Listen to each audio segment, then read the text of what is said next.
राधा राधा एक रामवाडी गावामध्ये कुत्रं राहत होतं. कुत्रे तर भरपूर असतात, तसं काय नाही. पाळलेलं कुत्रं होतं आणि त्याचे मालक गावाला गेले होते उन्हाळ्याच्या सुट्टीमध्ये. त्याला खायला प्यायला नौकरला सांगितलं होतं खायला प्यायला द्यायचं. ते नौकर कसं खायला प्यायला द्यायचा, ते निघून जायचा. मग ते कुत्र्याला दुपारून भूक लागायची तर मग एक दिवस काय केलं त्यांनी, म्हणलं आता बाबा ह्याचा कवर मी रस्ता बघत बसू, मला तर एवढी भूक लागली या. मग त्या कुत्र्याने काय केलं, चालत चालत चालत चालत चालत गावाच्या बाहेर गेला तर तिथं नाही का त्याला एक कोंबडी दिसली, मरून पडलेली कोंबडी दिसली.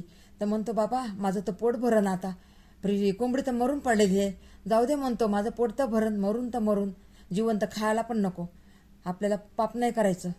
म्हणून म्हणला आता भूक लागली तर म्हणला कोंबडी आता ही मेलेली आहे मी खातो. म्हणला दुसऱ्या कुत्रे येते तर महागं लागते ना. म्हणून त्याने काय केलं, ती कोंबडी उचलली दातामध्ये घेऊन लांब चलत गेला तर गावाच्या मध्ये नदी होती. तर त्याला वाटलं आता इकडून तिकडून कुत्रे दिसायला लागलेत, मांजरा दिसायला लागलेत, माझ्या पाठीमागं पडत्यान. मनुष्याने त्याने काय केलं, नदीतून चालला तर ते कोंबडी त्याच्या दातातली आणि कुत्रं आणि कोंबडी दातातली त्या नदीच्या पाण्यामध्ये दिसायला लागलं त्याला.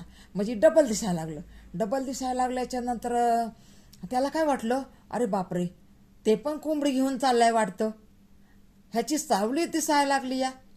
ह्याच्या सावलीला ते दुसरं कुत्रं समजलं आणि दुसरी कोंबडी समजली बघा. म्हणून ह्याने काय केलं, भुकायला चालू केलं. त्याला वाटलं मी भुकलं तर ते कोंबडी तोंडातली टाकून पळं ना, ती पण कोंबडी ही पण कोंबडी मला 2 दिवस खायला होईल.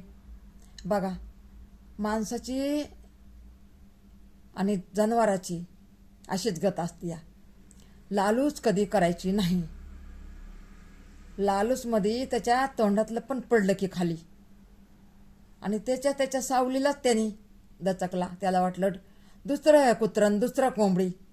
असो माणसाने जे भेटतंय ना त्याच्यामध्ये शुक्रिया मानायचा आणि पुढं चालायचं. देव परमेश्वर आपल्याला रोटी देतच राहते.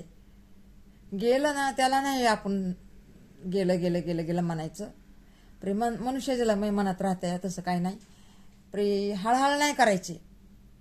जेवढं भेटतंय ना देवाने दिले ना तेवढ्यामध्ये सुखाने राहायचं.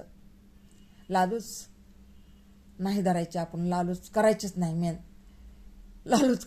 मेन. अशा कथा असतात हो, अशा कथा असतात बघा. मला काही सांगायला येत नाही बरं का, काय माहित मी कशी सांगते मलाच माहित नाही, मला नाही सांगायला. रामकृष्ण हरी, मला सांगायला येत नाही बरं का. रामकृष्ण हरी.